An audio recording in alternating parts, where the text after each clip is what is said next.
mettano da parte quel progetto perché è un progetto che fa male al territorio da tutti i punti di vista. Un progetto nato vecchio di 30 anni, così Legambiente etichetta il piano che vorrebbe portare un centro commerciale ai piedi dei colli.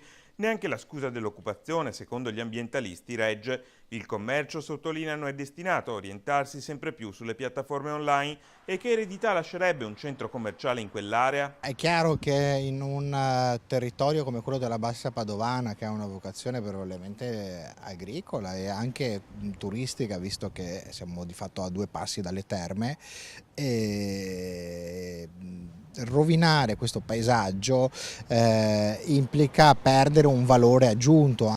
Sulla questione Cataio Legambiente ha una posizione precisa: si punti sul turismo, si lasci perdere la grande distribuzione. Si diceva con la cultura non si mangia, in realtà con la cultura e il paesaggio si mangia moltissimo, si mangia soprattutto in Italia moltissimo. Insomma, per cominciare bisogna valorizzare quello che c'è, quel castello del Cataio che rischia, non solo metaforicamente, di finire all'ombra di un mostro di cemento armato. C'è anche un'opera d'arte come il Cataio che va valorizzata e non certo messa in difficoltà con la costruzione di un nuovo enorme centro commerciale.